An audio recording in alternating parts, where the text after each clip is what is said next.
So, hello and welcome to Module 3 of this semester's Advanced Bioinformatics Bootcamp. Today, we're going to be talking about uncovering dataset structure from single-cell RNA sequencing data. And like I said, I'm very excited about this module because it takes us so far outside of the normal purview of bioinformatics. And we're now going to actually start getting into the realms and the areas that people who study things like machine learning will typically venture into. So understanding highly dimensional data sets, understanding how to reduce that dimensionality and uncover the actual local and global structure within that data set. So very cool stuff, and I'm very excited to talk about this subject. As a note, again, we're recording these lectures, so please, if you don't want to be recorded, leave your camera and microphone off. I want to really respect everyone's privacy here, and just really want to make sure that you're not being recorded if you don't want to be. Okay. So let's give a really quick recap of what we did last time. So up until this point, we've mostly talked about how to load the data, do basic quality control, and then how to do normalization and scaling. Okay. And so at this point, where are we headed? Well, the place we're trying to go next is to doing PCA, nearest neighbor graphs, and then ultimately the end goal, really this is like the figure one, right, for single cell, is to get to the clustering and the low dimensional embedding. So this is like a UMAP with clustering. You'll often see these in many papers as the first figure. Okay, so to understand why we're going to do what we're going to do here, it's really necessary first to have a very quick recap of how we handle zero inflation in single-cell RNA-Seq. So I know I said that last lecture was the quality lecture, but quality really never ends with single cell. You always have to be thinking about it. And this issue of zero inflation comes up at every step of the process. Okay, so again, to recap, zero inflation is one of the 11 grand challenges in single cell data science. In fact, it is challenge number 1. That's how important it is. This is, in essence, what a zero inflated data set looks like. So this is a count matrix from a single-cell RNA-Seq experiment. This is really just the first few rows and the first few columns. And we can see here that it is almost entirely zero. And so the question arises, well, all right, when it says 0, is that actually 0? Or is there some sort of technical bias or technical issue that's causing that? So here comes the problem. And I know I shared this last time, but I just want to recap the problem. So when you do your, get my laser pointer here, when you do your initial library preparation, amplification, and sequencing, there's always the potential that there are genes which are expressed and mRNA that has been produced, but for one reason or another, it simply never got captured on a bead. It never got reverse transcribed, it never got amplified. And therefore, in your final count matrix, which is all you get to see, that gene that you know actually is expressed will say 0 counts. Okay, and so here's the problem, right? There's no way to tell, because you can't know the ground truth, there's no way to tell when you see a 0 if that is actually supposed to be 0 because the gene's not expressed, or if there's some technical limitation that simply meant that the gene was expressed, but you couldn't see it. And that's the problem. So if we can know the ground truth, it would look something like this, where you've got cells here and genes here. And so each, so this is a heat map, right? So each cell in the heat map is telling you for that cell and that gene, how highly did you express that gene in that cell?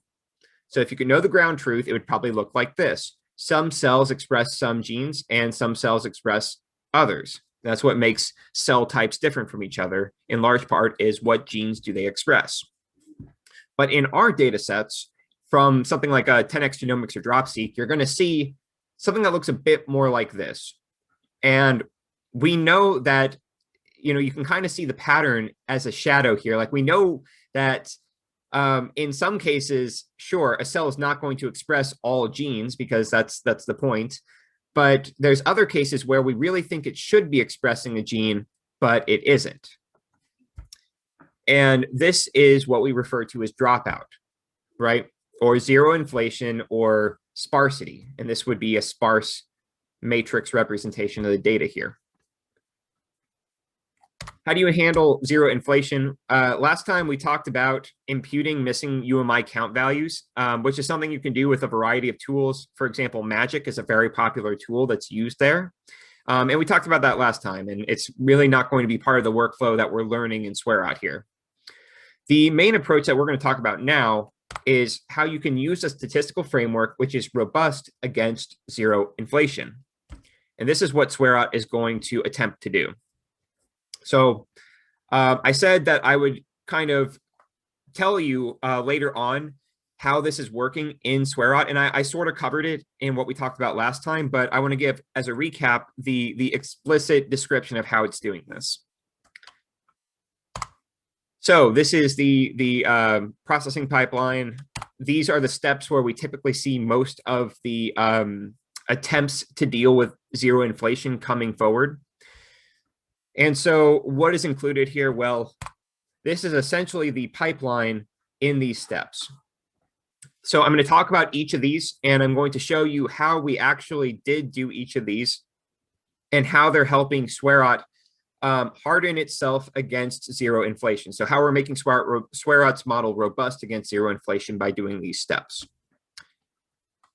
The first is simply filtering low quality cells. This is actually not even specific to zero inflation. Recall this is what we did before. So you're seeing the different quality metrics, and you're kind of seeing, are there any outliers? And you're trying to find cutoffs where you can subset your data set to only include the so-called high quality cells. This is actually not just to deal with zero inflation. This is also to help you eliminate things like dead and dying cells that might have very high percent mitochondrial content. But it also helps us to deal with zero inflation by only including cells that meet a certain threshold for the number of UMI counts they have to have, or the number of genes they have to have. And if you recall from last time where I showed the quality summary, so the rank barcode plot is also a way of doing that. So we're filtering out low quality cells, basically saying we don't even think these are cells, and removing them from the data set. But that cutoff is slightly subjective. So keep in mind that some of this is ultimately slightly subjective. All right, so that's the first step. Just get rid of the cells that might be problematic. The next step is to log transform the counts. So why do we do this? I'm actually really curious if anyone knows the answer. Why is it that in machine learning, or in a lot of these sorts of analyses, people will often log transform their counts? Feel free to put in the chat if you know the answer.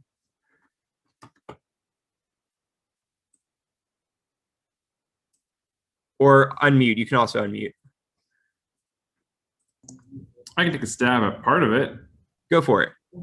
So I want to just be very clear that I don't think there's just one reason, but one of the reasons obviously is that you don't want, for biological data that's not uniform to some of our math algorithms, you don't want things that are really, really high expressed, really, really low expressed things kind of being overinflated in your analysis. And so when you have variances from the mean, so that the variance per each thing from your standard mean linearly is too high, some of our algorithms fail to be accurate under those conditions. And so to sort of adjust for the assumptions of some of our math, we want to try to normalize that variance to the mean. And this is a very common, there's other approaches, but log2 is a common approach. Absolutely. Yeah, that was a great explanation. So exactly like you're saying, and this is illustrated with what we showed last time, which is when you take two of these cells like this, so these are just two cells from the data set, and you plot the raw counts, so these are the raw counts, and then the log transform counts, you can see exactly what you were talking about, where basically in the raw counts, you have this really kind of uneven distribution, and you've got outliers that are really adding an incredible amount of variance unduly to the data set. And so when you log transform it, you've got a much nicer, much smoother distribution here, where the variance is a bit more easily spread between the genes in these cells, right?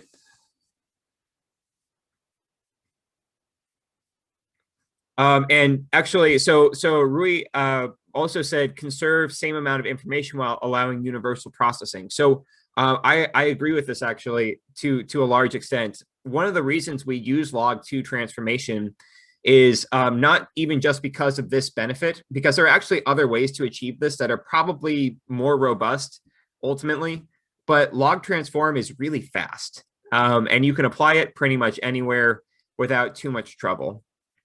So that's another reason to apply it. Okay. So as you can see here, when you're looking at just the raw counts, these are actually box plots, believe it or not. So the box is really just down here. That's just showing you how many zeros are in the data set. When you're looking at the raw counts, those zeros are very powerful and everything is pretty much right at zero. And then you've got just a few that really are creating the variance. So variance being the kind of dispersion of dots along this axis here. Same thing here, but pretty much everything is bunched up right around zero. With the log transformation, you're actually able to see things aren't bunched up around zero anymore, except for the things that are actually zero now. It makes it slightly easier to identify those as you're looking through figures like this.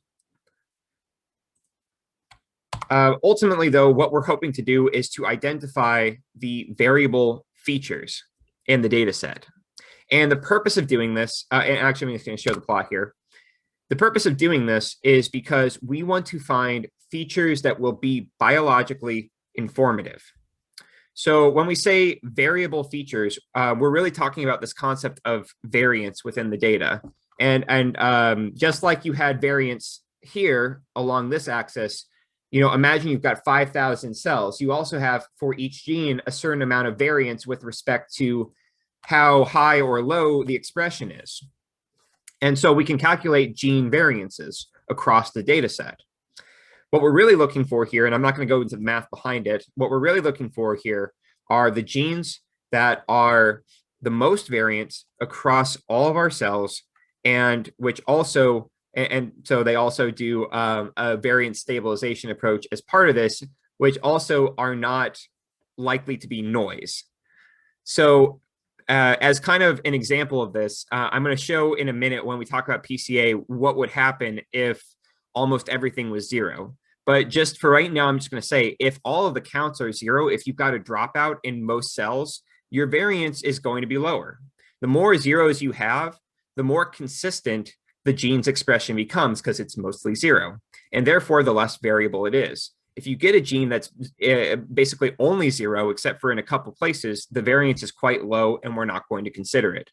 So this is part of the reason why doing this variance calculation actually allows you to identify biologically meaningful features that are not going to be as strongly influenced by zero inflation. So just like we cut out cells using our quality filters, we're now cutting out genes using our variance filter. So for example, you can see the top variable gene here, PPBP, that's a marker for platelet cells. We know that in the data set we've been working with, PBMCs, there are going to be platelet cells present in there. And so what this is really telling us is that not only does this have the highest variance, but in fact, this is actually a very biologically informative feature because it helps us identify our platelet population.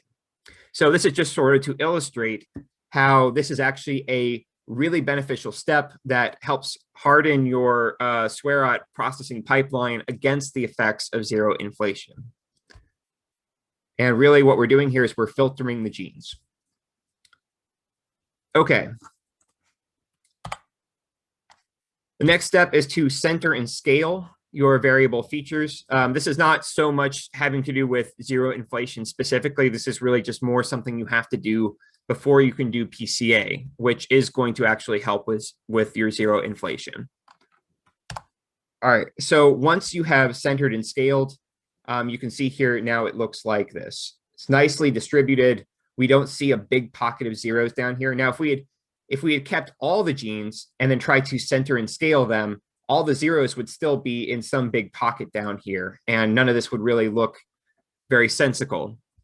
So that's part of what the filtering step is hoping to accomplish, is getting to these distributions that can now be taken, and we can now use this for principal component analysis.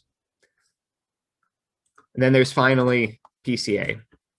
When we run PCA, we have two goals. The primary one really is to reduce the dimensions and then see how our data holds up in two dimensions, PC1 and PC2. But it's also to denoise the data set by selecting what we might consider to be informative dimensions. And in a way, this is another method for dealing with zero inflation, because zero inflation you can rightly consider to be noise. So this is part of how we deal with that.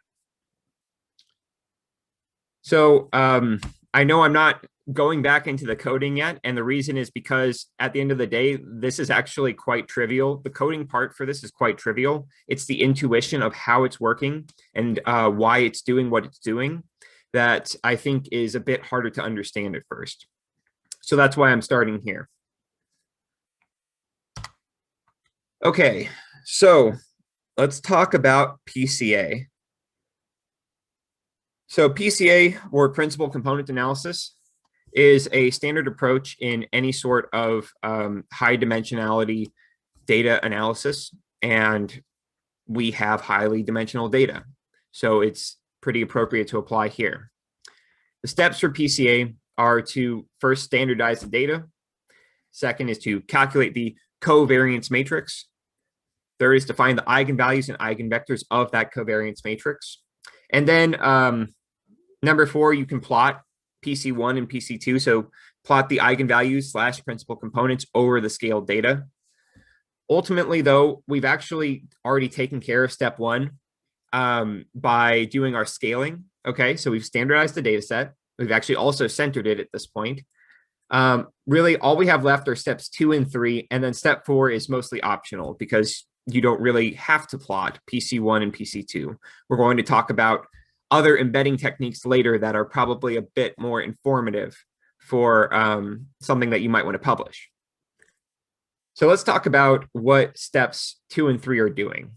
So my goal isn't to tell you how the math works. If you want to look that up, you are more than welcome to do that. I'd recommend checking out StatQuest. StatQuest has an amazing video all about this. And when we take a break, I'll link that and put it in the chat if someone reminds me. But as far as the intuition goes, it's actually pretty straightforward if you can see it visually. So that's what I plan to do here. All right. So imagine that you have a data set. And let's say you've got 2 dimensions, X and Y. So these would be your data points, 1, 2, 3, 4, 5. And they have a certain value for X and a certain value for Y. All right. So now our goal is to perform PCA on this data set. And what we're really trying to do is we're trying to summarize the variance in the data in 2 orthogonal axes or planes or eigen vectors. It just really doesn't depend on how it depends on how you say it, but you can say 2 dimensions. We're trying to summarize it in 2 orthogonal dimensions.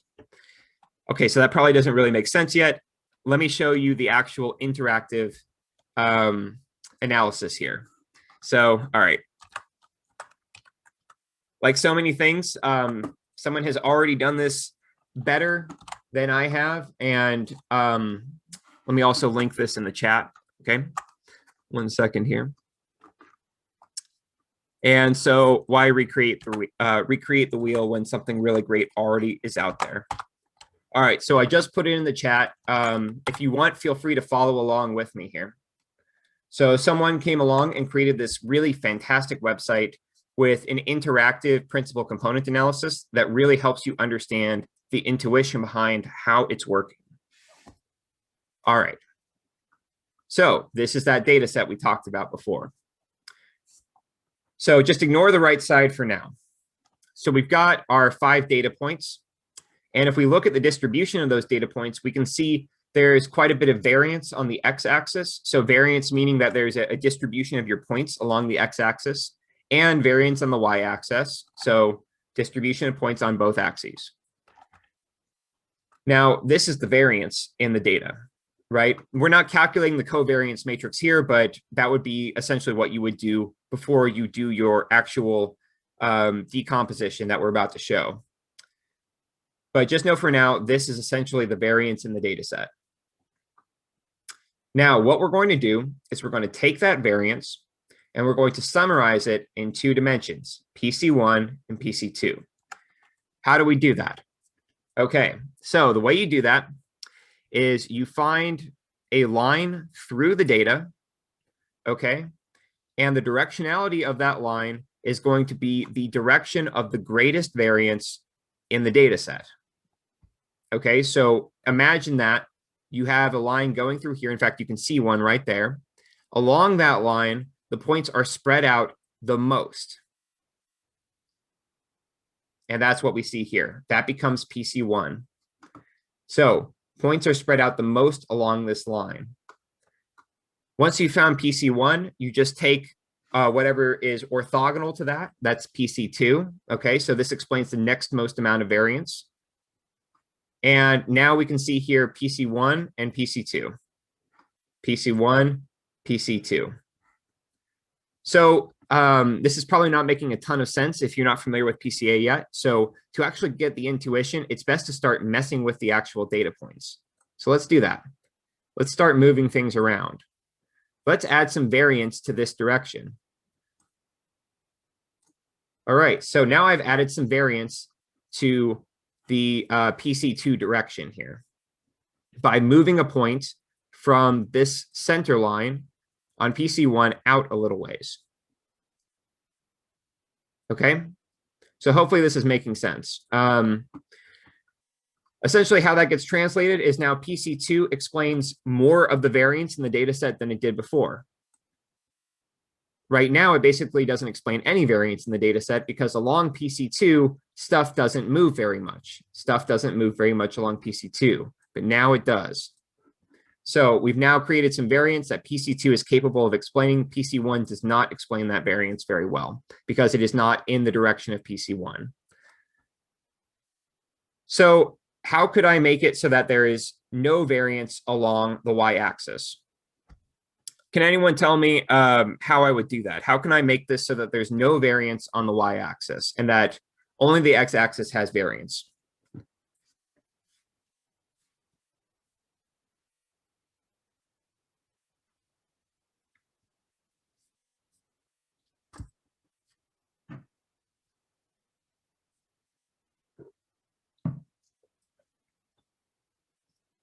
Feel free to unmute or put it in the chat or whatever you want to do.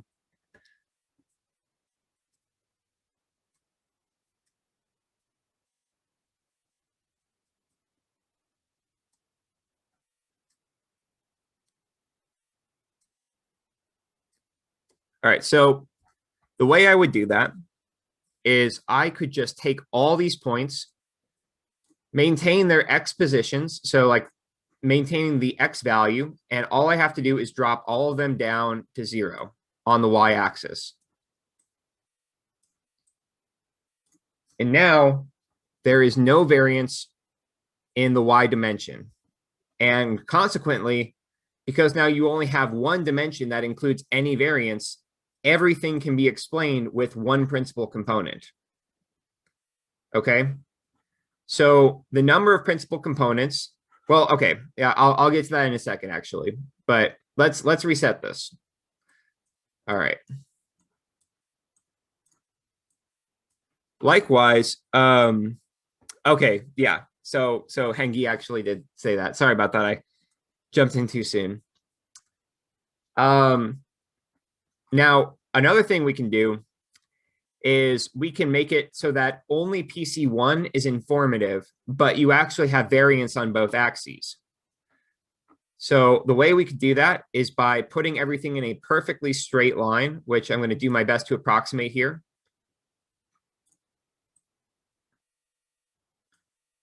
Because now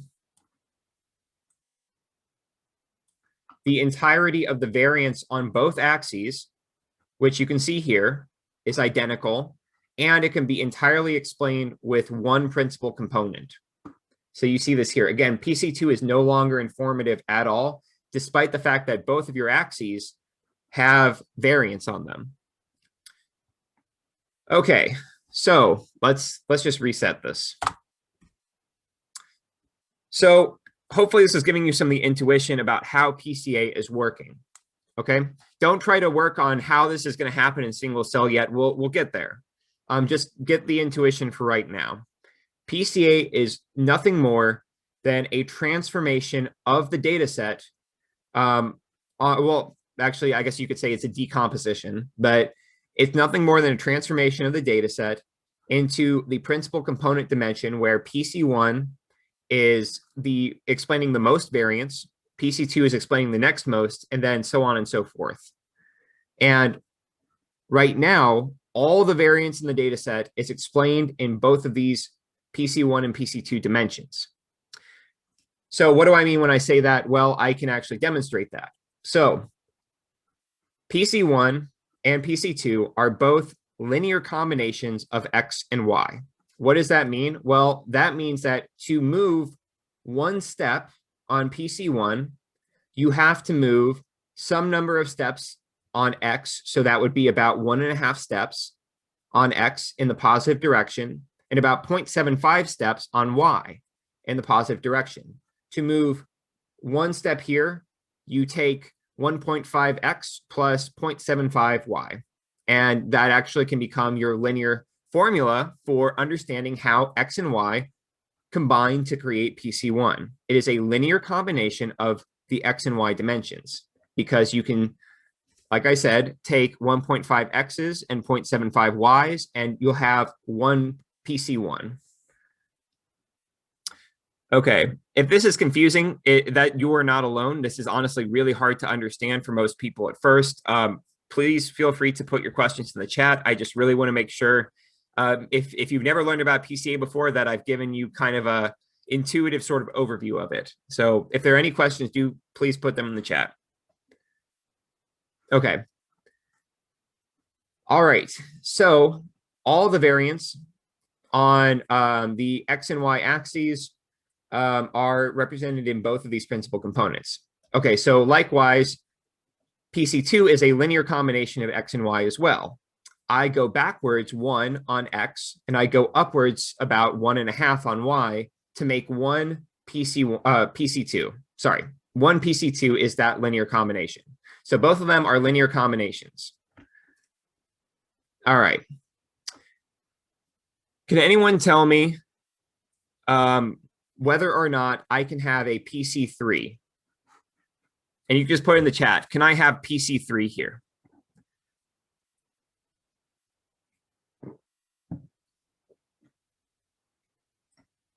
Okay, so we're getting kind of a mix of yes and no. Okay, so right now, PC1 and PC2 explain all of the variance in the data set. Okay, and again, that's because they are linear combinations of our two dimensions, and they account for all the variance in both dimensions. To have a PC3, so imagine it's coming out of the page or into the page, right? So to have a PC3, you would need to have an informative third dimension. So you would have to have a Z of some sort. Now, some people, actually both people who said yes and no are correct. You can technically have a PC3. It just won't be informative because the Z dimension doesn't exist here. We could pretend like it does and just pretend like all the values are 0 on it. Therefore, the variance is 0, and therefore PC3 will explain 0% of the variance. And technically that works. But in reality, when we talk about making a principal component and making a new PC1, PC2, or PC3, we're talking about something that's going to be able to explain at least some small part of the variance in the data. Right. So as Mauricio said, in general, when we're talking about PCA, even though theoretically you could have a completely uninformative PC3, when you only have 2 dimensions, you only have 2 principal components. The number of dimensions is going to be equal to the number of components you can meaningfully have. Okay.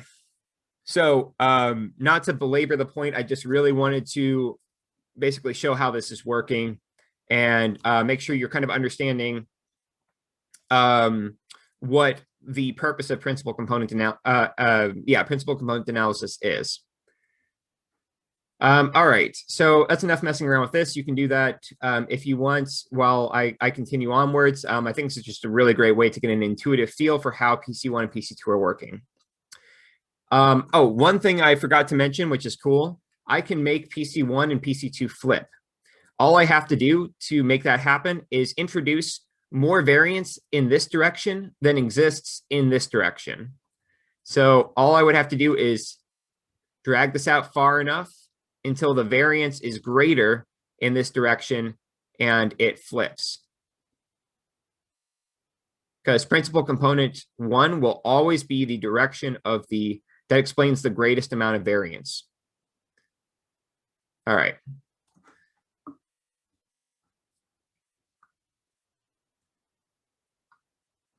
Can you have a PCA on 2 points? All right, so this is where I think we're starting to get into what really is PCA and what constitutes a real new PC dimension, right? So let's imagine that I only had everything on a straight center line here.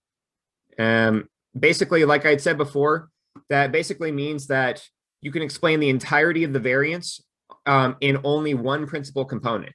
And this would be the case if you only had 2 points, by the way. So it would always be the case because 2 points have variance that can be explained always with one principal component. So PC2 is essentially uninformative. It's not that you can't have a principal component analysis on only 2 points. It's just that it would really just be PC1, and PC2 wouldn't tell you anything informative. Okay.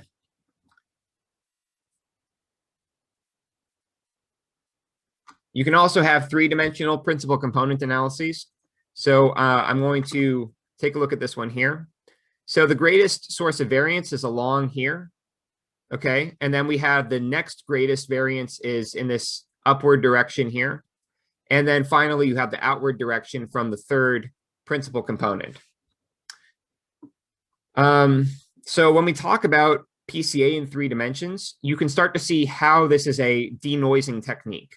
So let's say that what we care about is what's happening on PC1, these 3 clusters here. And you can see right here represented clusters 1, 2, and 3. Let's say that we consider everything else, everything happening in PC2 and on PC3, we can just consider that to be noise of some sort. Perhaps there's some technical artifact that causes that, or perhaps it's an error in how we were able to collect our data initially.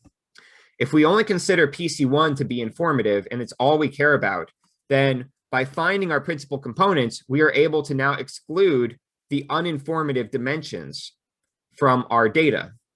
And this is, in essence, why we say PCA can be used to denoise a data set, because you can remove uninformative dimensions. Okay. Not that you should. There's actually a trade-off you make every time you do that. And that's what we're actually going to talk about with Seurat. But for now, just know that that is possible to do, and it is a way to denoise the data. All right, so that's PCA in 3 dimensions. Now, of course, you can have PCA in n dimensions. For example, this is an n-dimensional data set where you've got 4 observations, 4 countries in the UK, and 17 dimensions or features, depending on how you say it, in order to compare them on. And so this would be a 17-dimensional principal component analysis. And you could potentially have up to 17 informative principal components. But part of the reason we like PCA in the first place is because we're not able to think in 17 dimensions. We want to just summarize all of this in only 2 that we can put onto a 2D plot. And so by only showing principal component 1 and 2, we can show the greatest sources of variance in the data while being able to visualize how the observations or samples that we have relate to each other. This is PC1 and PC2 for that example. And we can see Northern Ireland is quite different from the rest of them with respect to what they consume. Okay. So n-dimensional space, 17, there's no limit to the number of dimensions you can have. And as I'm sure you're already kind of thinking, well, in our case, we have upwards of 30,000 dimensions because we have about 30,000 different genes. So we're dealing with a potentially 30,000 dimensional principal component analysis. But as I think you'll see, there's really never any point to getting out to the 30,000th principal component. At that point is completely uninformative for the most part. Okay.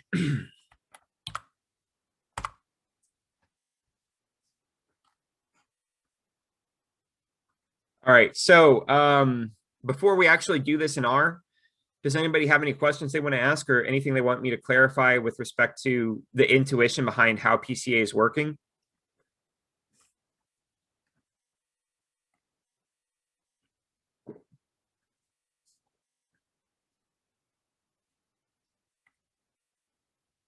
Okay. So let's actually do it now. All right. Hopefully at this point you've all downloaded and loaded up the latest GitHub repository. So this is going to have the module3.rproj file in it. So just to recap, you can come to the website. Again, I put this in the chat earlier. I'm going to put it in the chat one more time for anyone who missed it. Come to the website, scroll down to module 3. You can get right to the GitHub repository here. So this is the data you need for today.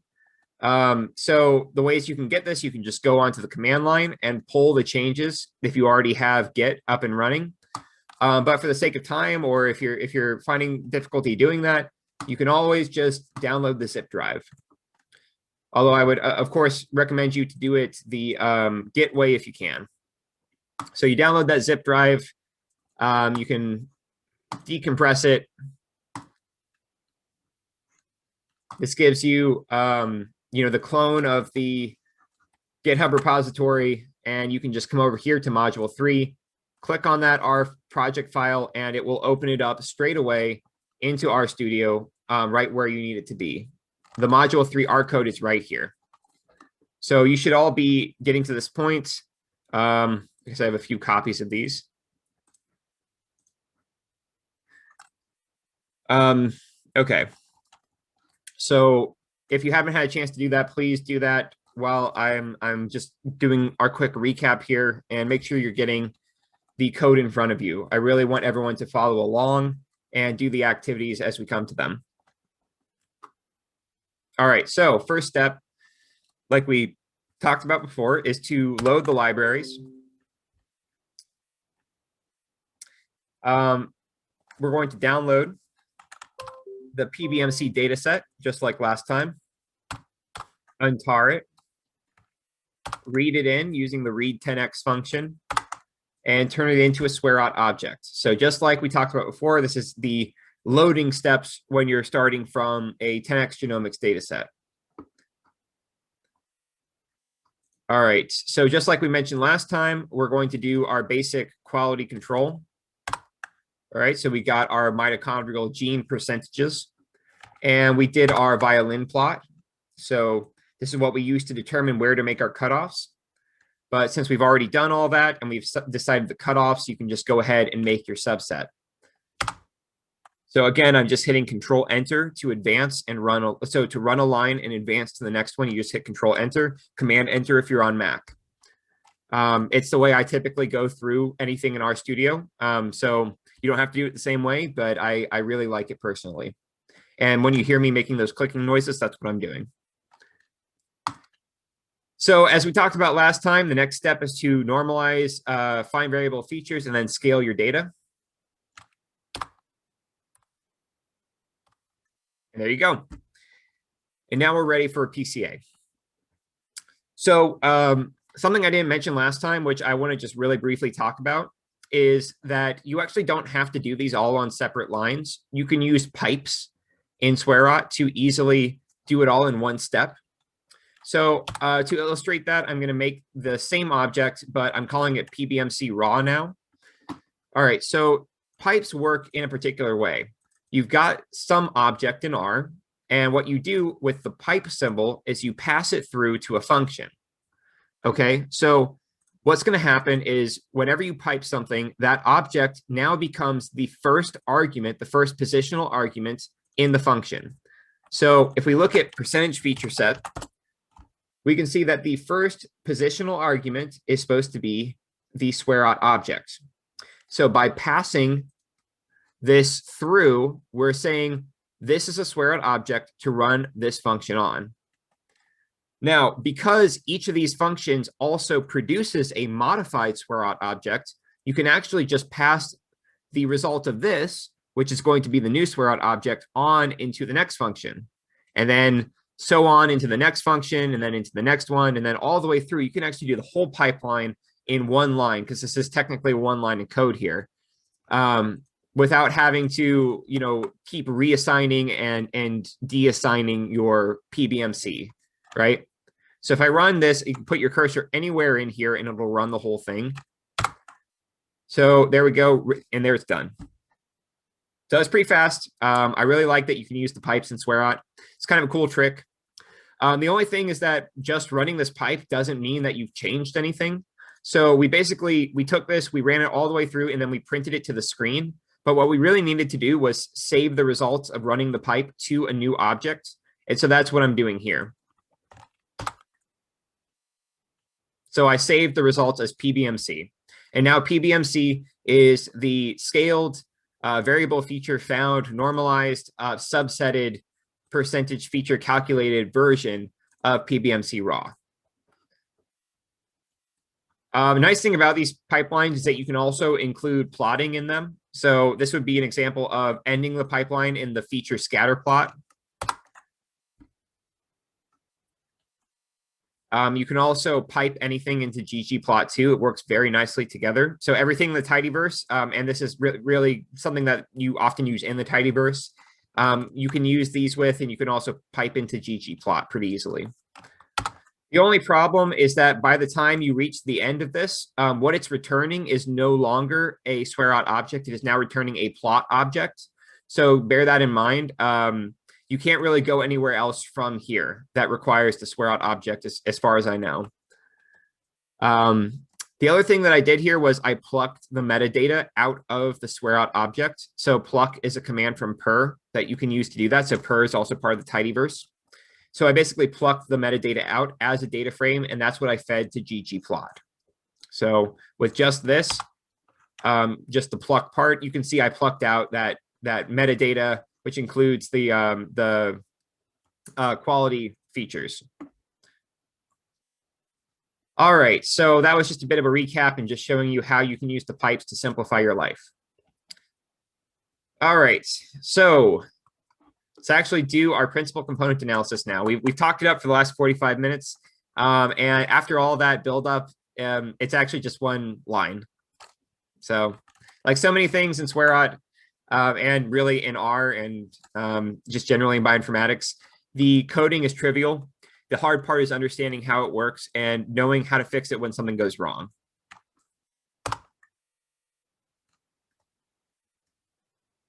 All right, it's done. So the first step a lot of people like to take is they like to visualize PC1 and PC2. So we can do that with the dim plot function. So go ahead and do that here. And now I can see all my cells arrayed on PC1 and PC2. What's nice about this is that there appears to be some kind of distinct clusters. Perhaps these are different cell types. So as we mentioned before, so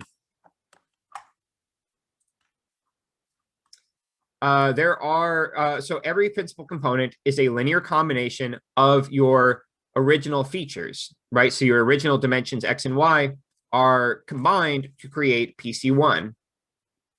Now, X contributes more to PC1 than Y does. So how do we know that? Well, because it takes 1.5 steps on X and only 0.75 steps on Y to make 1 step on PC1. So X is more important and has a bigger contribution to PC1 than Y does. Okay. Interestingly, for PC2, X also has a big contribution, but now it's a negative contribution. So it's contributing negatively to PC2. So you go 1 step backwards and 1 step up.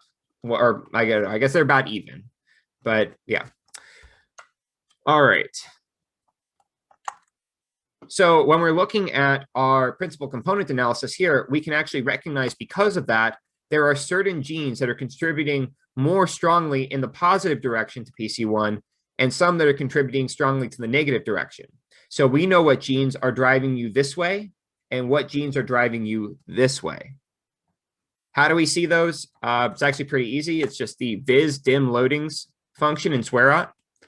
And we say we want to look at dimensions 1 and 2. So we're going to look at principal components 1 and 2. Okay, so now I can see on PC1, what are the genes that are driving you most strongly in that right-hand direction? So the top is CST3, okay? And the top negative is mallet1. Okay, so if I plot those using a feature plot, I will now see what cells are expressing those more highly. Okay, so we can now see why those are contributing so strongly to PC1. CST3 is pretty much only expressed in this group of cells over here that's very much on the right side of PC1. And therefore, this gene is driving you in the positive direction on PC1. Conversely, mallet1 is really being expressed most strongly by genes that are negative on PC1, that are on the left side of 0 here. And so mallet1 is driving you in the left-handed direction.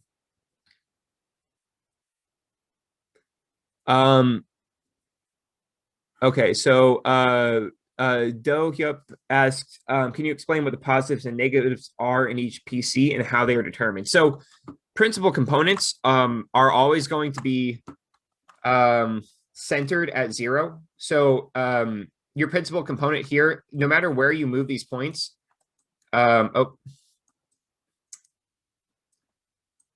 matter where you move these points, PC1 is always going to be centered at 0. Okay.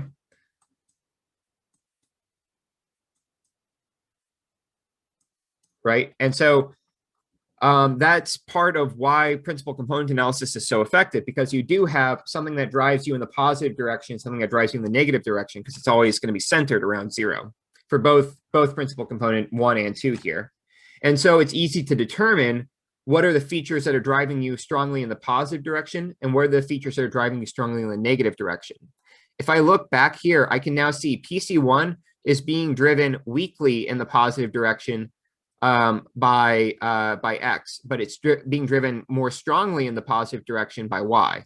So that means that a positive movement on Y is driving you in a positive direction on PC1. Therefore, a negative movement on Y would drive you in the negative direction. And that's why we see here that when you consider the center here, the ones that are below it are these 2 points, and that's why these 2 are below 0 on PC1. So this is the same situation. You could just say this was like gene X and gene Y, and it would be the same situation with what we're talking about now.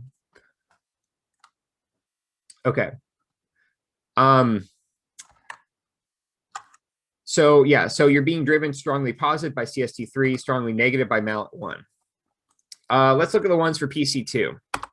So CD79A is driving you pretty strongly in the positive direction on PC2, and NKG7 is driving you pretty strongly in the negative direction.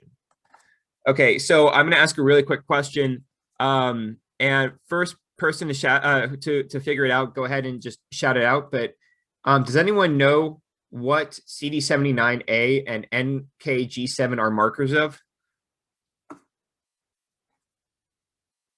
Any immunologists here?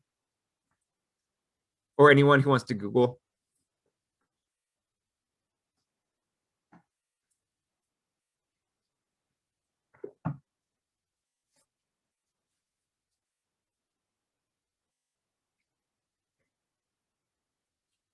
Okay, great. So as Anna said, so NKG7 is the natural killer cell population, right?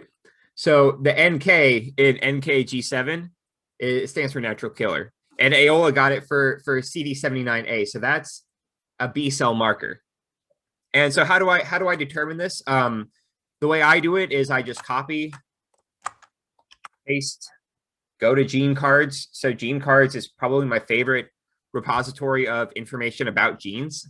And And we can see just from this gene cards page about CD79A, very first sentence here from the Entrez summary, the B lymphocyte antigen receptor. So this is your B cell marker here, and your NKG 7. Okay, I guess I already did this before. That's your, natural killer marker. Okay, so natural killer cell granule protein 7. So what does that imply about these? Well, it implies these are probably a group of B cells, and this is probably a group of NK cells. So we're already starting to get to our interpretation here. I'm getting ahead of ourselves here, but I wanted to just show you that so you could see essentially how even with just the principal component analysis, you can already start identifying your cell types through looking at the dimension loadings and seeing what's contributing the strongest to each PC1 and PC2. All right, so the last part of this is we need to select a number of principal components to take forward with our analysis, right? Because like we said before, we're trying to denoise the data set, but we're also trying to be mindful of the fact that we don't want to be too stringent and lose out on true information. This is the plot that most of the time we will use to just get a rough estimate of how many principal components we should be taking forward. This is called an elbow plot. So the way this works is that it lists the number of principal components, or it lists every principal component in order, and then it lists the standard deviation, which is another way of talking about the variance. So PC1 has the highest variance, and then it goes down for PC2, 3, 4, 5, all the way down till you reach a point where you're really not gaining much additional information with each successive principal component, because every successive principal component doesn't explain a whole lot of the variance in the data. Now, the challenge here is that there might be some rare cell population that you want to study, but it's so small that if it has a principal component where it gets explained, that principal component will probably not have a whole lot of variance. And so if you're too stringent, if you make a cut here or here, you might lose that rare cell population. It really just partially depends on what your tolerance for noise is and what question you're trying to answer. In this case, we're just doing a quick pass through the data. You can always change your choice later, but typically the elbow plot is used because we find the elbow, which is what you see here, and we say, all right, somewhere in here we should make our cutoff. I choose 10 because I like to give a little bit more. I like to err on the side of giving more dimensions than fewer because I don't want to lose information that would have been interesting. So I would probably pick 10 here. Okay, so as an activity, what I have for you to do is download the glioblastoma data set from 10x Genomics. So if you want to learn about that data set, you can go here. Basically, they took a patient who had glioblastoma, they took the tumor, and they did single-cell RNA-Seq on it. Okay, so it's a really fantastic data set, and it's very complicated, and it gives you a lot of senses of what it's like to work with real-world data, actually. So in this case, all you do is you download the URL, and it's actually the H5 this time. So for those of you who didn't make it to the last session where we talked about how to read in H5s, you can just use this read 10x_H5 to do it, and then make your Seurat object straight away. So I want you to go through the pre-processing pipeline for this one. I've already selected the cutoffs, so don't worry about trying to select the cutoffs for now. And I want you to now do the PCA with it. So I want you to do the pre-processing pipeline that we talked about, and I want you to do PCA. Again, my advice is, as always, don't work harder than you have to. But it's up to you how you do this. I'm going to give 5 minutes, and then let's go ahead and come back and talk about the next step, which is graphs, nearest neighbors, clustering, and embedding.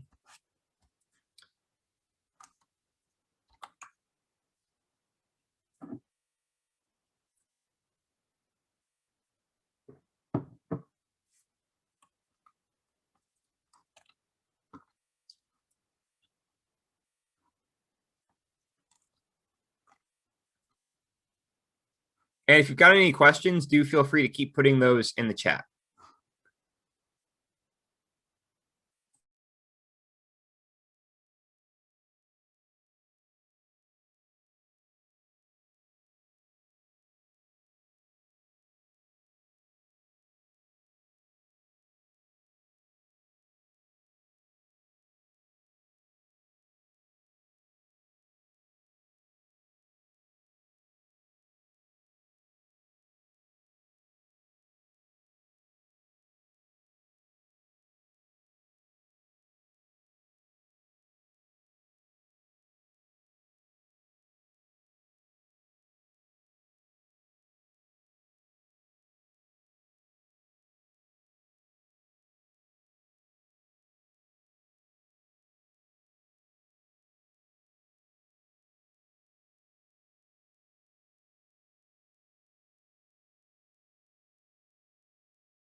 Okay, so Hengi, you asked a really great question. I'm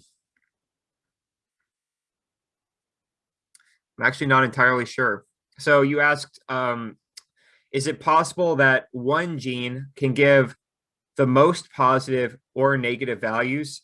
Are you asking, so for example, if you've got PC1 and PC2, is it possible that there's one gene that can give the strongest positive value for both PC1 and PC2? Yeah, I don't know. I have to think about that. Does anybody here know the answer?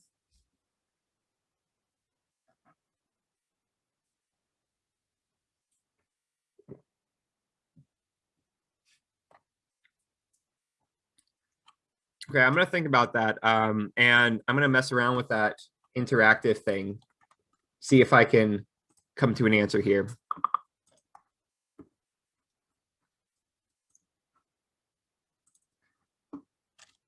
All right.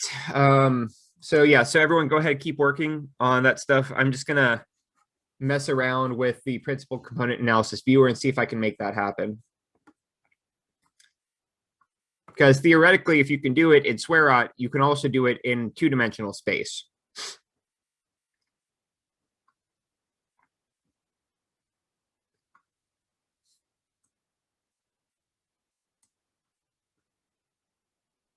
Okay, yeah, you can. So Laura said her R session just aborted. Yeah, you have to load everything back in. Yeah, sorry about that. That happens sometimes randomly. There are bugs in RStudio. It shouldn't happen too often.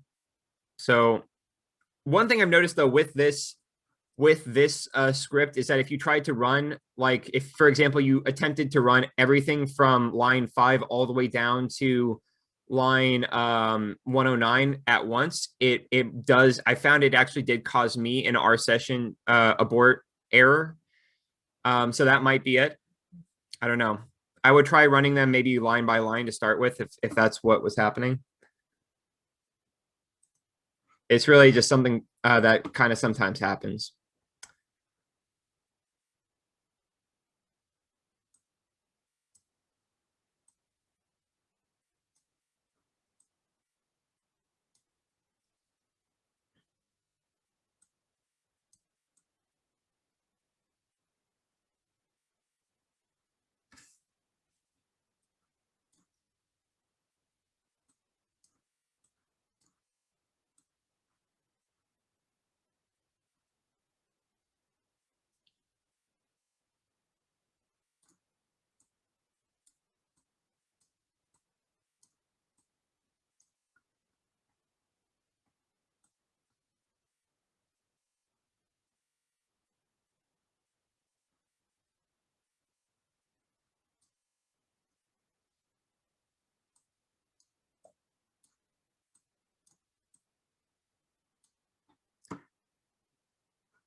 All right, so Hengi, I think this is the situation you might be describing here. So I've got kind of a symmetrical pattern like this, and I've got one point that seems to be, but okay.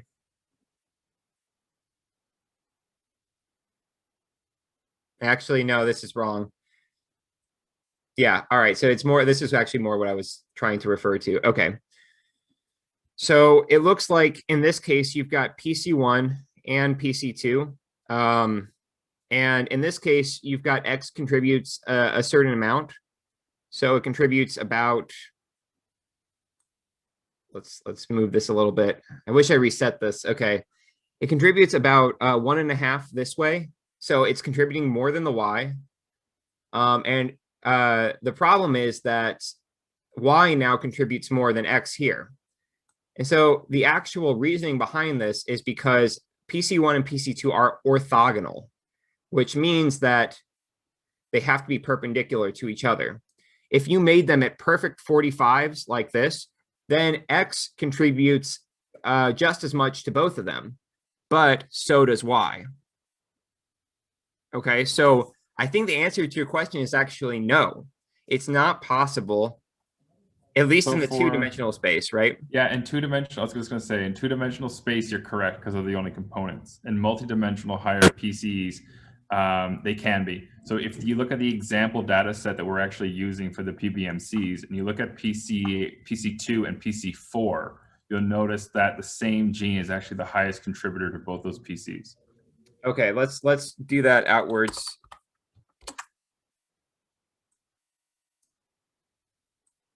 It's a really good question. Okay. Or at least in previous version, if we're using the default Seurat PBMC dataset anyway. I haven't actually done it with this code you've run, but I've done this in the past with one on the website from the Seurat tutorial. Gotcha. Okay, cool. So yeah, all right. So in two dimension, okay, so I guess that was a bad analogy then, trying to put it in two dimensions. But yeah, all right. So hopefully that answers your question. It sounds like the answer is actually yes. So thank you for the assist on that. All right, can I subset the normalized object and reduce the dimensionality again? You can always go back. You can always subset again. There's no reason to renormalize it because that is not a normalization that requires you to have any particular number of samples. But if you want to scale it again, so if you subset it, you have to scale it again, right? So you would probably want to go back and redo all of the feature selections of the variable features. You probably want to do that again and go back and also do the scaling again and the PCA again, because PCA is going to change every time you take out or put back in cells.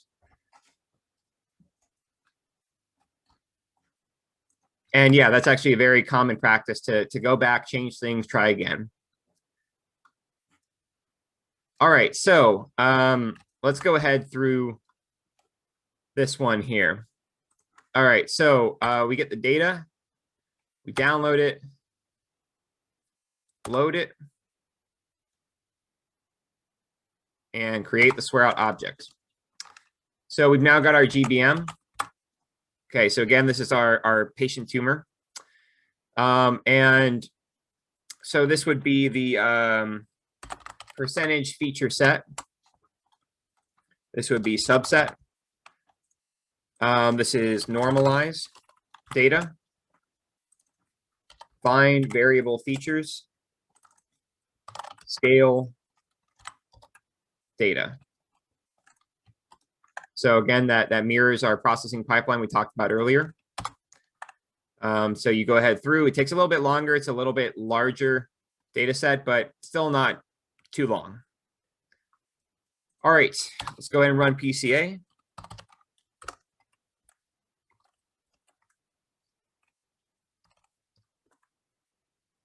Okay, and actually, I'm not even taking my own advice at the moment. So go ahead, cheat, do it the easy way. This is the way that you will probably end up actually doing it when you do it in real life. All right. So let's go ahead and look at PC1 and PC2. So this is very interesting. We're seeing some pretty distinct subpopulations here outlined on these principal components. Let's go ahead and look at our dimension loadings.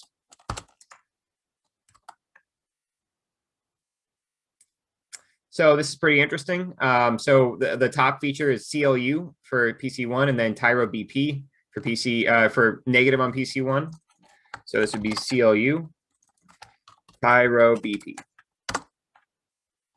And we can see why this is the case. So PC1, CLU is really overrepresented on this right-hand side here. Tyro BP is really more represented on the left-hand side. All right. So let's take a look at PC2. So we've got MAG and RAPGEF5. So let's take a look at, oh, actually, my bad. So this is actually one of those places where running into real world data can trip you up. So in this one, they only show the negatives, right? So in whatever cutoff they're using to visualize the dimensions, they really only get to the negatives here, right? So RAPGEF5 is actually not the top positive. It's actually just one of the negative ones because we don't have any top positives that made whatever cutoff they were giving. The top negative is MAG. So let's go ahead and take a look at MAG. And then we can just choose the next one down. It doesn't particularly matter. This is really just more for you to get a sense of what's going on with your own data. All right, and so PC2, you can see kind of why these are so strong. They're very much strongly highlighting this group here. Does anyone who's ever, any neuro people here know what MAG and TF are highlighting? Does anybody know what cell type that is? We'll get to it in a minute, even if we don't know now, but I'm just curious if anyone knows.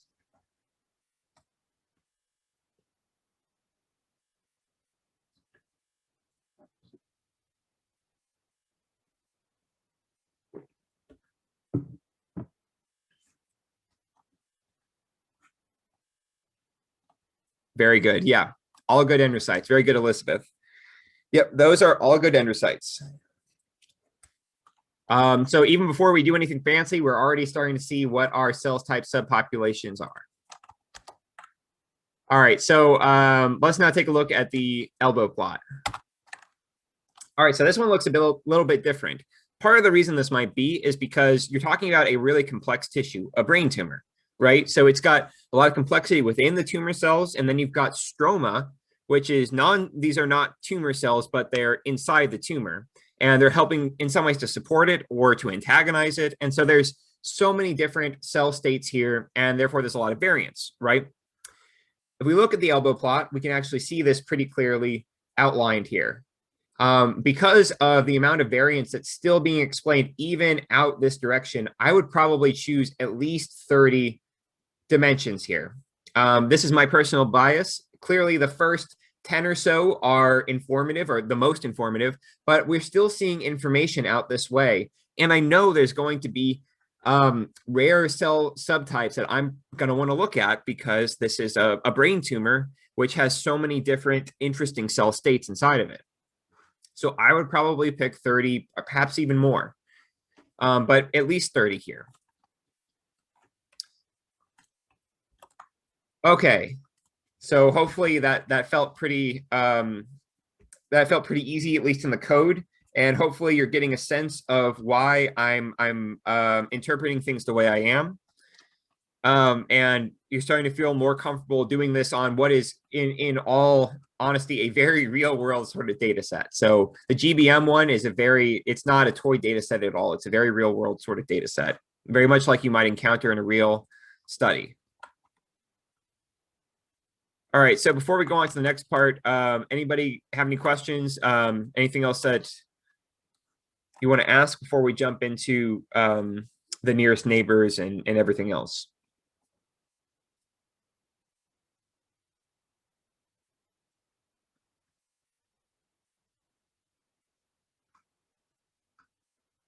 Will I update the script?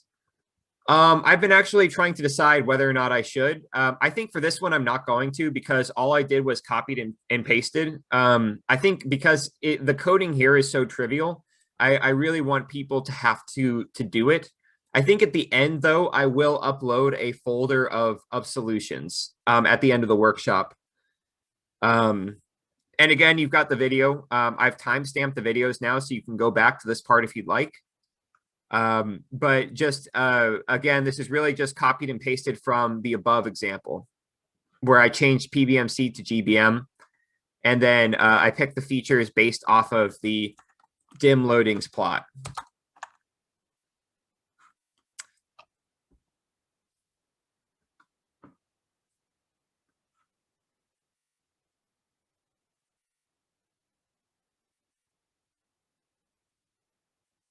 Okay.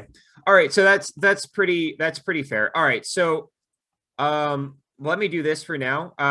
Let me go ahead and I'm going to copy and paste my solution here. Because yeah, you're totally right. I wasn't really even thinking about that. Yeah, these are great points, and I really appreciate the feedback. So I want to make sure that as you guys are going through this with me, if I go too fast or if I skip over a part, you're able to see what I had coded up and follow along with it. So I just pasted into the chat the code that I wrote for, okay, well, apparently I missed a line. Right. So Hengi, so I mentioned this last time, but you do need to install HDF5R. We did that last time.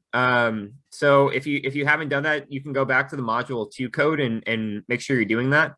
But it's just, install.packages HDF5R in order to install it. So it's just the install.packages HD5FR. So if that didn't work, you don't have this library on your computer, make sure you get it. And again, module 2 code, the very first line was getting all the packages. So if I go out module 2 _.r, okay, sorry, not the first line, but the lines 3 through 5. So these are the packages you might be missing if you didn't run this last time. So I just put that in the chat.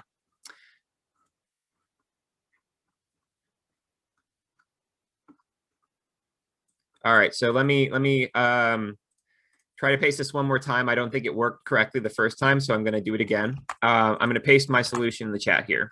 Oh, there's a character limit. All right, that's why. All right, so I'm going to paste from here into the chat so I don't override the character limit now. There we go.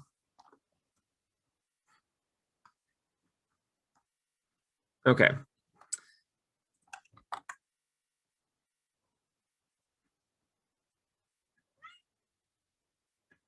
My cat's yelling at me. Okay, so let's go ahead on to the nearest neighbors part. So it looks like we'll probably go a little bit over time. Again, just like last time, if you got to leave early, you should do that. Any questions you have, put them in the chat, and even if you're not here, I'll still get to them later. Okay, so it'll be in the lecture video, even if you're not still here at the time. But it's probably not going to go too much farther over time at this point. I just want to make sure that we are able to talk enough about the nearest neighbors for that to make sense. Okay, so Kristen says she was able to run the code. Okay, great, great.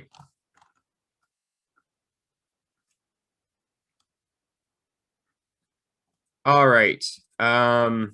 So if you had trouble with this, I really recommend you not just to lean back on what I'm giving you here. It's really important that you're actually trying to do this yourself without being able to see the code, because ultimately that's going to determine whether or not, when you're on your own doing this, whether or not you'll be successful. So I would really recommend everyone continue to try to do that. I know it's definitely a struggle. It's always hard when you're not yet familiar with the technique, but unfortunately it's kind of the price you have to pay. And we're here to make that struggle as minimal as possible. But of course there is some component where it's still going to be hard no matter what. So it's a blessing and a curse, right? Because everyone's going through the same thing you are, but also you still do have to go through it in order to learn. All right.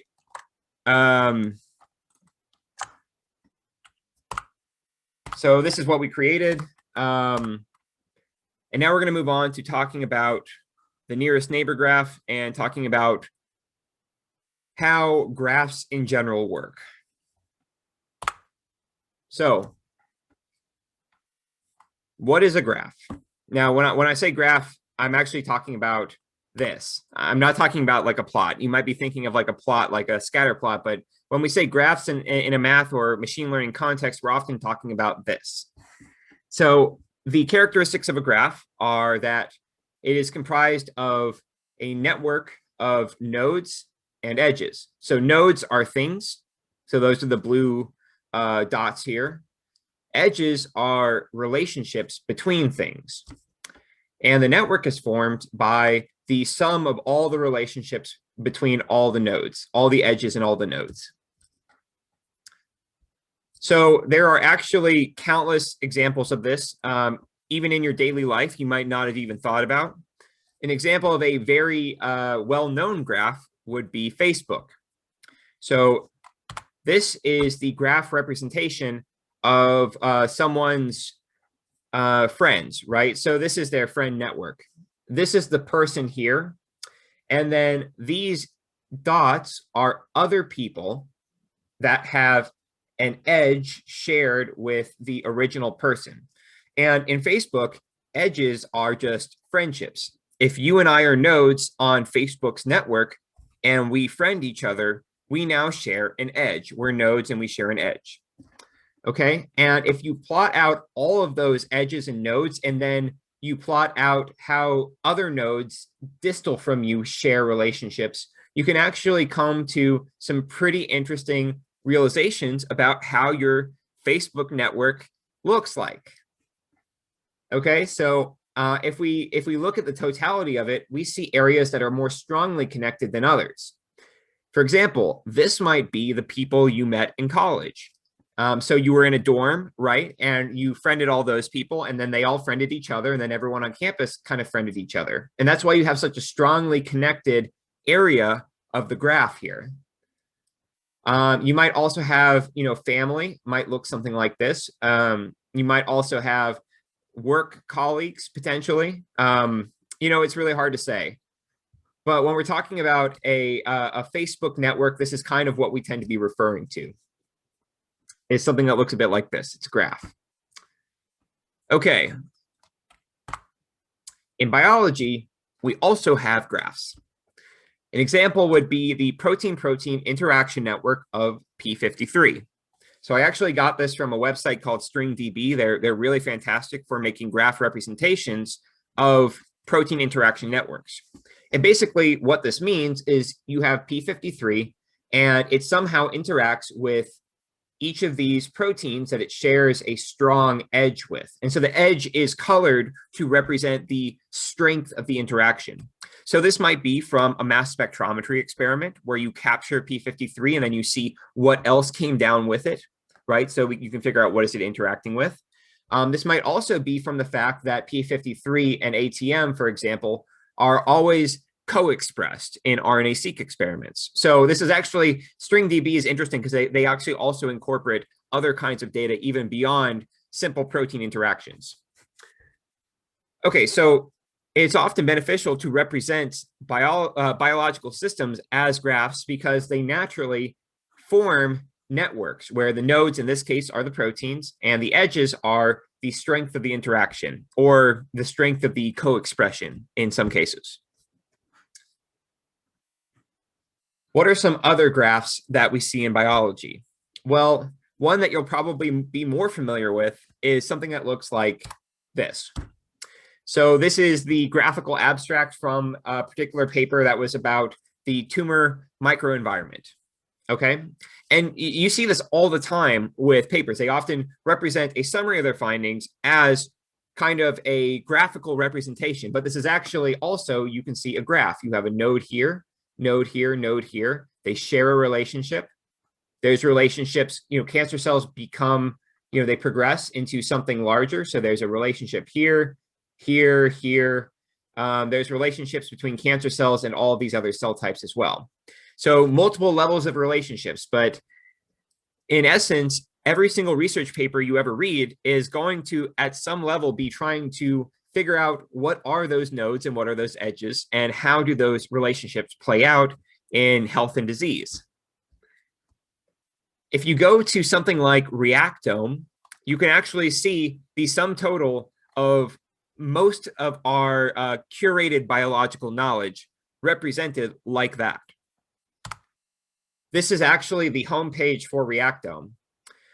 So for those of you who don't know, Reactome is a pathway database. So they attempt to curate information about which genes are involved in which biological processes or pathways. And they attempt to network all of those things together so you can figure out how do these different processes relate to each other. And so we can see this is actually a graph. In another way of saying it, it's a knowledge network or knowledge ontology, or just sometimes people call these things ontologies. It really depends on who you're talking to and what field you're in. Another way of saying this is a knowledge graph. But in essence, it's a graph. You've got nodes and you've got relationships. Okay. And if I wanted to really drill down into one of these, my granular disease processes, I could then see another graph showing me how the genes are relating to each other.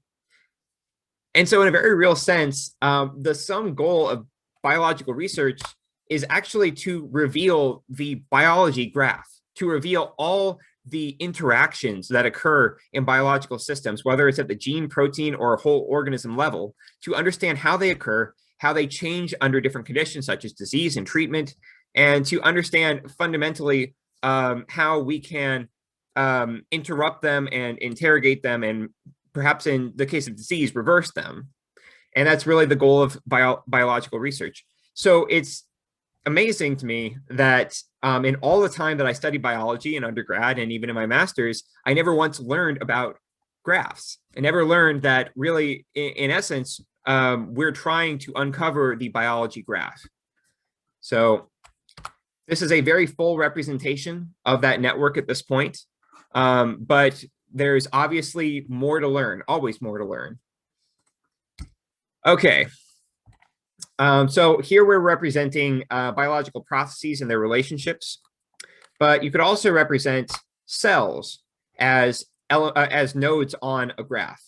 So how do these cells relate to each other? For example, a stem cell differentiates into perhaps a fibroblast, which can perhaps even differentiate further, or MSC, which can become an adipocyte. So you have natural relationships between cells as well. And then you also have cells that physically interact. And then you have cells that are simply similar to each other in some way. And that's what we're trying to understand with single-cell RNA sequencing. We're trying to construct a graph of cells that helps us understand which ones are similar to each other and which ones are different, and then do additional analyses to characterize that graph. So a bit of a gross oversimplification, but hopefully you're kind of getting the idea of how graphs work and what we're attempting to do in single cell. So this is a really good question. How are the edges drawn between cells? Is it based on some prior experimental information or inferred from data? So we're actually about to talk about that. Okay, so it's actually really interesting. The way we do it is by starting from distance. So we first typically will calculate distance. And what do I mean by distance here? Well, it's probably easier to start by considering typical Euclidean distance. So this is the Pythagorean theorem, just like we all learned in primary school. The distance between A and B is nothing more than the square root of the distance between A and B on the x-axis squared plus the distance between A and B on the y-axis squared, right? So this is the Euclidean distance between A and B. But you don't have to think of it as x and y. You could actually think of these instead as genes, right? So node A, so cell A, has a certain expression value for gene X. Node B has a certain expression value for gene X. The distance between them on the gene X dimension or gene X axis is the difference in the expression between B and A for gene X. So that's how you get to Euclidean distance. Okay. Now, in our case, we're talking about something that's high dimensional. So you can actually extend the same formula and get all the way out to 3 dimensions. And in fact, the truth is that there is no limit to the number of dimensions that formula works with. You can calculate Euclidean distance on n-dimensional data. So as many dimensions as you want. Okay. When you do that, you now know the distance from every cell to every other cell in the data set. And you can construct something that looks like this. This would be the distance matrix. And what we're basically seeing here is for any given cell, you can see the distance between that cell and every other cell in the data set. So that would be represented as one of the rows, right? And so where it's a lighter color, that's actually telling you that with respect to that Euclidean distance, these cells over here are actually closer than these cells over here. And of course, across the diagonal, the distance is 0 because a cell can only, it can't be any distance from itself, right? So the distance between cell A and cell A is literally 0. They can't really, because they're the same thing, they can't have any distance from each other. So the distance between me and me is 0 feet because I am myself. So that's why the diagonal on a distance matrix is always going to be 0. And what's nice about this is that if you apply some hierarchical clustering like we see here, you're able to group things into clusters of nearby cells. And again, when I'm saying nearby, I'm not saying physically nearby. I'm not saying that these cells were actually physically close to each other, but they are close to each other in the Euclidean space that we've constructed by seeing the difference in gene expression between each cell and every other cell. Okay, hopefully that makes sense. I know this is like super counterintuitive when you first learn it, if you're not familiar with like n-dimensional Euclidean distance. But yeah, okay. So what do we do with the distance matrix? Well, this is what allows us to find the nearest neighbors. So for every cell, we know the distance from that cell to every other cell. And we can find the 5 nearest neighbors, the 5 cells that are closest to that one cell. And we can say, all right, 5 nearest neighbors, I now share an edge with each of you. Okay. This is what that ends up looking like. So I think this is actually a nearest neighbor of 3 here. So not 5, I guess, but this is kind of what that ends up looking like. So consider this group of cells here. This cell has 3 nearest neighbors, and that's these 3 cells here. Okay. And then we can see for each cell what its nearest neighbors are, essentially. Okay. What's nice about this is that it allows you to see not only that they're sharing a connection, they're a nearest neighbor of each other, but you're also able to see areas in the network that are different. So this might be a cluster here. These might also be clusters. So because this can be kind of counterintuitive, and because I'm just about to talk about UMAP anyways, what I'm going to do is I'm going to jump to another really incredible tool, which I actually don't remember the name of. Oh no, there it is. I'm putting this in the chat. So this is a really great way to get the intuition behind UMAP, but also just generally about networks and how single cell might be working like this. All right, so you can come to this. We're gonna touch on all this in a minute. We're gonna cover all this in a minute. Don't worry about this for now. But here is now what we're describing. So imagine that you have a set of points in n-dimensional space. You want to find the 5 nearest neighbors for each. So what we could do is we could take each point and we can start spreading out a circle. Okay? We can start spreading out a circle until we find the 5 nearest neighbors for each. And that happens, so 2 neighbors become a nearest neighbor when their circles overlap, right? So the first 5 to do that will be your 5 nearest neighbors.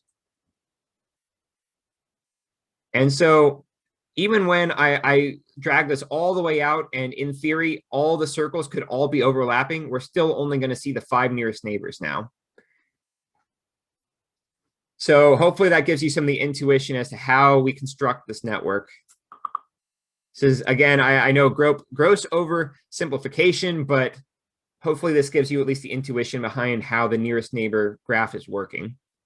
If we bump down the nearest neighbors, we can see here that we're getting a more disconnected network. And if we increase them, we get a much more fully connected network, but we start having a hard time figuring out where our local pockets were. So when you only have 5, you can see, you know, here's a pocket, here's a pocket, here's a pocket. But if I bump it, it's a bit harder for me to identify where that pocket was initially. So this is one of the trade-offs you make when you do any sort of anything based on nearest neighbors. is the difference between some local structure, and this is what we would call that local structure, and global structure. And it's one of the trade-offs we make when we do single cell. So here, this is like totally local structure. I know exactly who is connected to who, and I can see the strongest local structure of the data set represented very clearly here. But I have no idea how this group relates to everything else until I bump the neighbor parameter. And now I can see it's now made connections to this area, which has connections to everything else here. And I can bump it further. And now it's even connected to this part. So everything is now connected, at least to someone. Okay. Going back here. So that would be the intuition behind how the nearest neighbor network is getting constructed. It's based on the Euclidean distance, like we mentioned before. And, imagine increasing that radius until you find your 5 nearest neighbors, but you can also change the number of nearest neighbors you look for. Okay, so now that we've talked about that, let's move on and talk about clustering and embedding, because they're both going to be based on what we just talked about. Before we do that, does anybody have any questions they want to ask about what I've shown here? I know it's a really, really heavy subject. I really encourage everyone who's feeling uncertain about it to go out and watch. I think there's actually a StatQuest on it. There's quite a few YouTube videos, great tutorials about how this is working. And there's some great papers as well. But. Okay, so let's go ahead and move on now to the clustering and embedding from a neighbor graph. All right, so the way that clustering in Seurat and really any sort of manifold learning sort of analysis will work is that you've got your graph now, and within the graph, you have strongly connected regions like this, and then you've got weak connections between them like this. So these two strongly connected regions, green and blue, only share one connection between them. So the way that any sort of clustering in single cell is that the way that it works is that you're going to find those weak parts of the graph and you're going to make a partition there. And in fact, this is called graph partitioning. Or, the way that we typically use it is in the Louvain clustering algorithm, but there's others as well. Just know that that's what you're really doing when you're doing clustering in Seurat, or typically with any single cell, is you're looking for weak points in the graph and you're making a partition there. Okay. So I put the link to the pair code thing in the chat. For the tutorials, I'll make sure to put that on the final version of the slides. So that will be uploaded with the video tonight. And you'll be able to find any of those tutorials to learn more about the nearest neighbor graph. Okay, and that's essentially it. That's your clustering for single cell. We'll get to what that actually looks like in practice in a minute. So the second part is the UMAP, which is the uniform manifold approximation and projection. And essentially, the way you can understand it is by coming to this website, and I put this in the chat a little bit ago, and starting to just go through it. So UMAP is attempting to uncover the structure in some high-dimensional data, okay?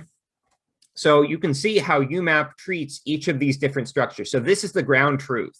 This is what this data actually looks like here. And then this is how UMAP projected it into 2 dimensions, given the parameters that you gave.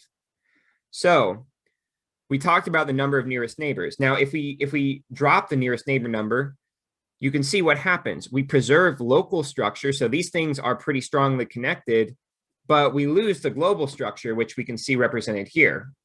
Blue and yellow don't clearly cluster independently anymore. So bumping the number of nearest neighbors is really important to actually capture the true global structure while also attempting to preserve best we can the local structure of the data set. There's other parameters here that you can use in order to tune this. But essentially what UMAP is doing in large part is it's learning the structure from the network, and then it's attempting to project that into 2 dimensions. I'm not going to talk about the math or even the intuition behind it, since you can go and you can read that from here. And also I don't have a ton of time, but hopefully this will give you an intuition behind how it's working and how the ground truth ends up relating to what UMAP creates. Okay. So the way I really like to explain UMAP to people is, once you understand this, is by looking at this example right here. So this is a really great toy data set. I think it's called Mammoth. And essentially, this is the ground truth. This is what it looks like in reality.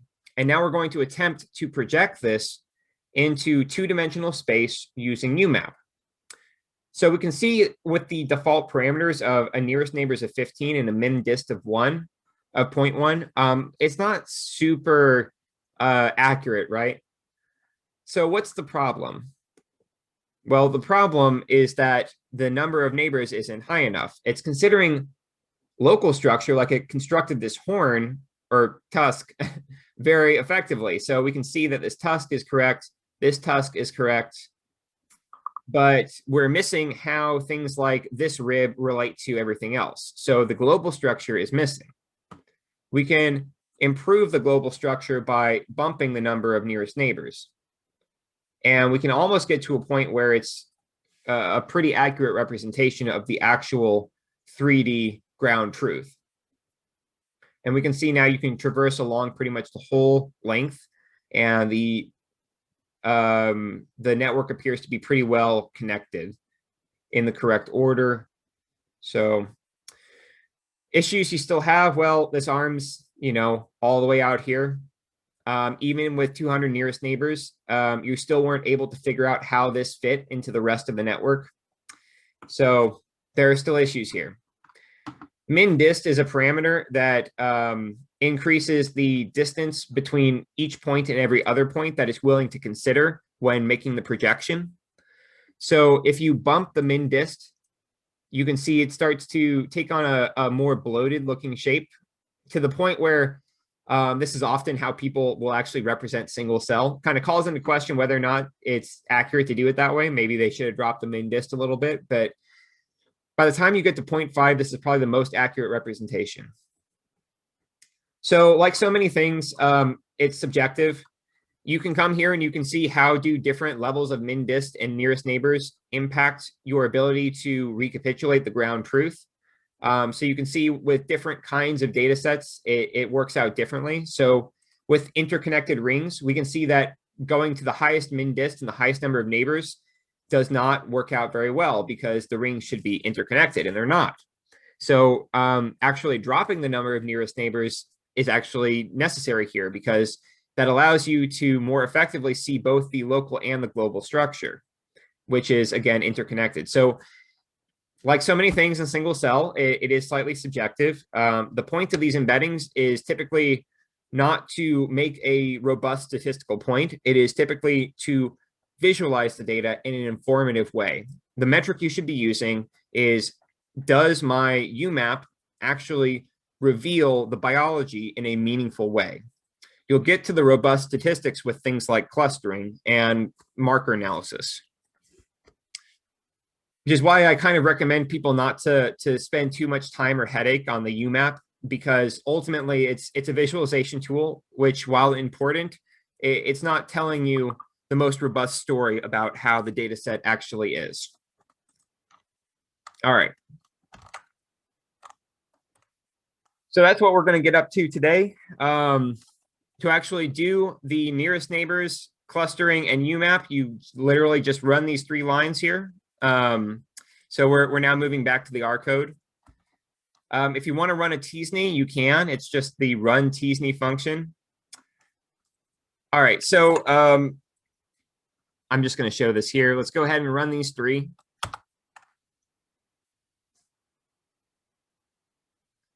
And you can see here it's already down now to running the UMAP, which can take a little while sometimes. And just like before, I said I want to use my first 10 principal components. Okay, so that's why I'm saying DIMS 1 through 10 here. I'm only using the first 10 principal components. Some things that can make a difference. So for example, when I ran the find clusters, it said it found 9 communities, which means it found 9 clusters. Changing the resolution will change the number of clusters it finds. A lower resolution means fewer clusters. Higher resolution means more clusters. There are algorithms you can use to determine the optimum number of clusters or optimum resolution you want to cluster at.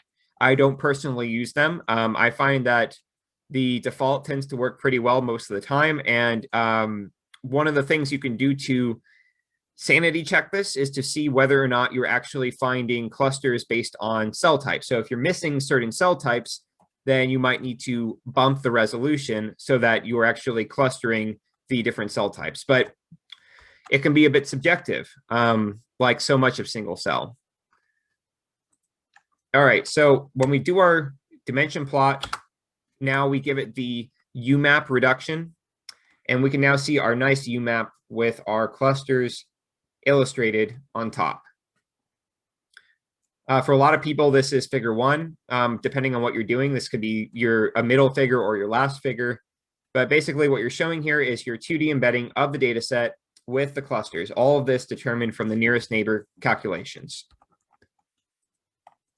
We can also run a t-SNE. I don't personally care for t-SNE, not because I think that UMAP is so much better, just I like UMAP a little bit more, how it looks. It's also faster. But you can also make a t-SNE very easily here.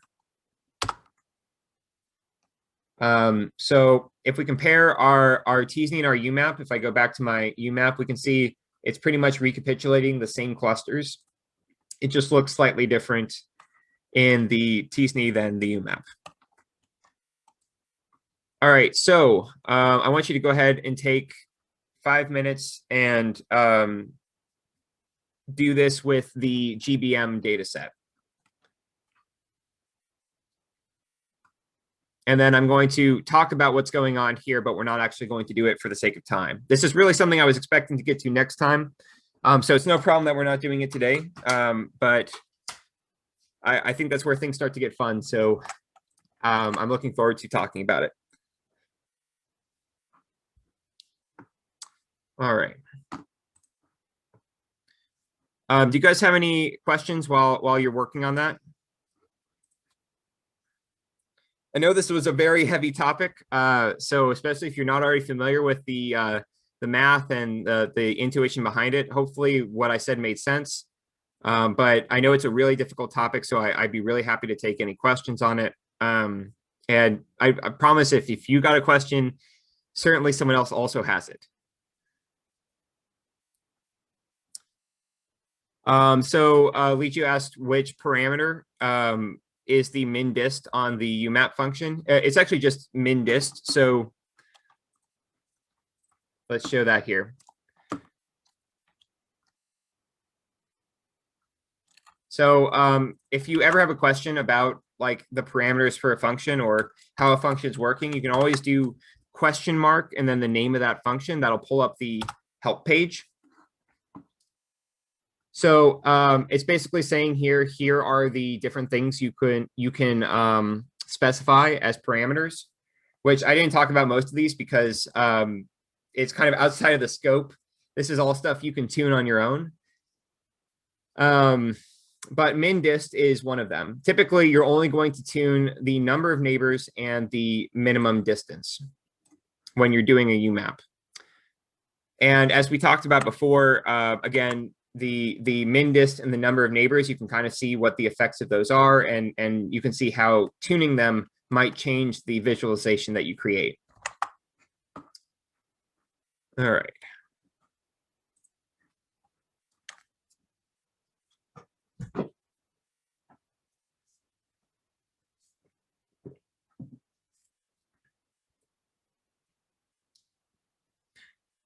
So that's a really good question. Hengi asked. He asked, the default is 30 for the number of neighbors, which, let's see here. Yep, 30. So when facing an unknown structured sample, how do you define the optimum number of neighbors? you can set up a for loop, and you can run through, 2, 4, 8, 16, 32, going by kind of like a log, I guess, a log 2. You can also do it orders of magnitude, 10, 100, 1000. I typically do something in between that. But again, I wouldn't stress too much about the UMAP. If you find something that looks decent, you don't have to try every single nearest neighbor value possible. It's really fine just to try a few out and see which ones are recapitulating the biology you're attempting to explain, and go with those, right?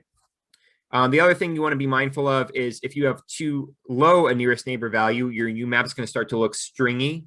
So you can pay attention to that, make sure that's not happening. Just to show you what that looks like, a stringy UMAP would be like if I have, for example, this might be more representative of single cell. Well, okay, that's not a great example, I guess. Right, so, okay. You can start to make these little strings like this, these sort of disconnected little strings that should be connected. Probably a better one would be, yeah, this is a great example of that, actually. So when you have a low number of nearest neighbors, it almost doesn't matter. Well, you can bump the min dist enough to account for it, but for the most part, it's not going to matter if you have a low number of nearest neighbors. It's not going to, well, okay. So I guess this is actually an issue with the min dist. I keep picking bad examples for this, my bad. So min dist and number of neighbors can account for the stringiness. All right. Actually, this is a pretty good example where you have both situations occurring. So these would be your little disconnected strings here. Low min dist, low number of neighbors. Bumping the number of neighbors helps ameliorate that, but you're still having kind of disconnected strings here and there. Bumping the min dist is what allows you to really eventually deal with that. So they can have overlapping effects or independent effects. It really just depends on what the true structure of your data is, which again, you can't really know until you start messing with it. But yeah, that's why it's good to do kind of a parameter search, trying different values of nearest neighbors and trying different values of min dist and see which ones are producing the most reasonable looking representation that's able to recapitulate the biology in a way that makes sense. It should also recapitulate the clustering and that you're not getting these artifacts, these little strings here.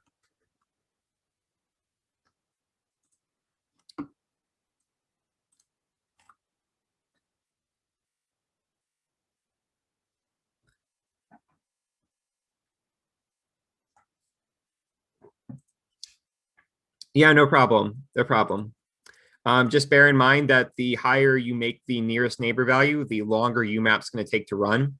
I once ran one that took 2.5 days to finish on a server that had 120 cores available. It can really it can take a while. It really depends on what you're doing.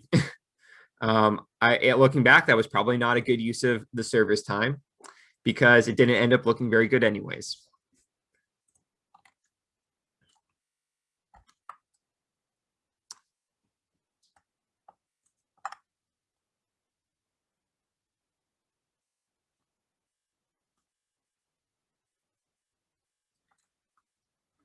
Okay, let's jump back into the code now. So I said here, do the same for the GBM data set. So that was do the same as everything we just did up here, which means, again, don't work harder than you have to, just copy and paste.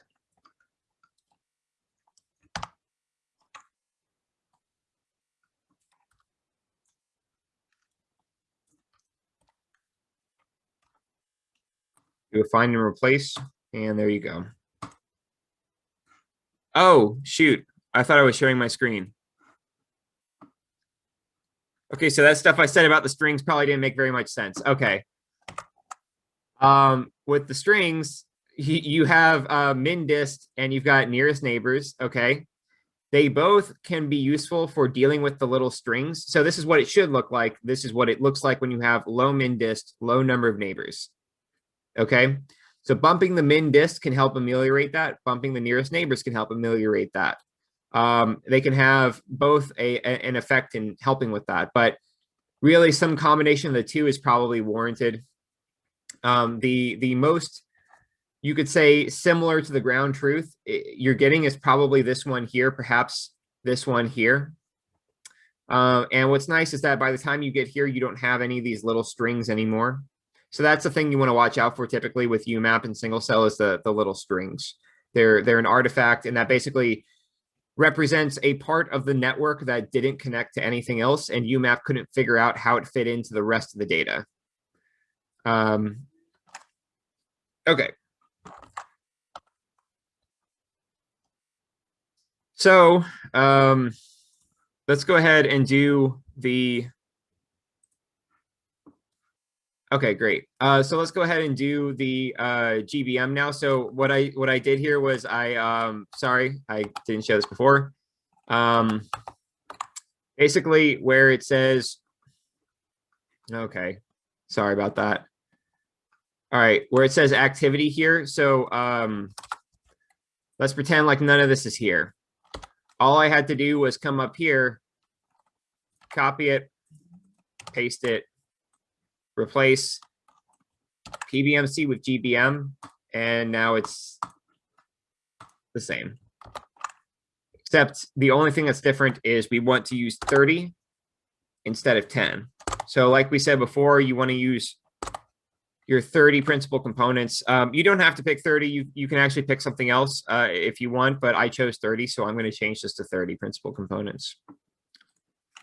So find neighbors, find clusters, and actually, sorry, I forgot to do this before. I'm going to paste this into the chat. All right. So find neighbors, find clusters. It found 14 clusters. Run UMAP. Just takes a little bit.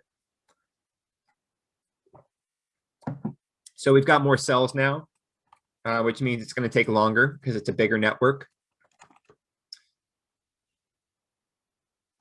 Okay. Let's go ahead and plot that. So there you go. This is your UMAP with your clusters. You can also run tsne. Doesn't take terribly long.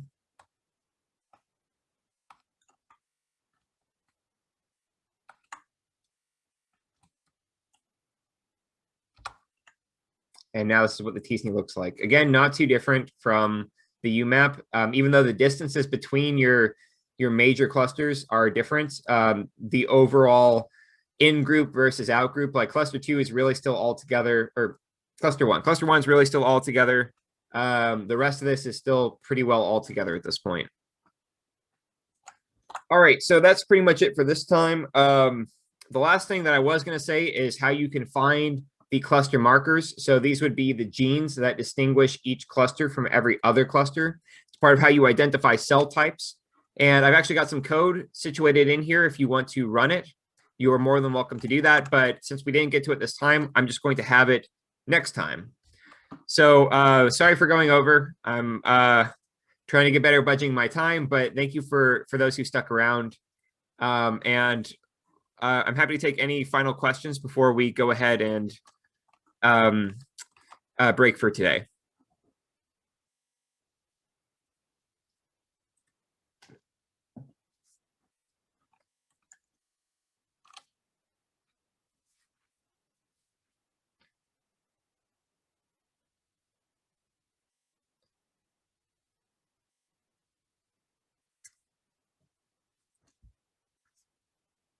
Okay, well, I really appreciate you all being here. This has been really great, and we covered so much material. So if you've got any other questions that arise, feel free to reach out anytime, come to office hours. I'm more than happy to sit down with you and talk through it. And so with that, let's look forward to next time where we're going to be going through how to do the cluster marker analysis and starting to actually do our biological interpretation. All right. See you all next time.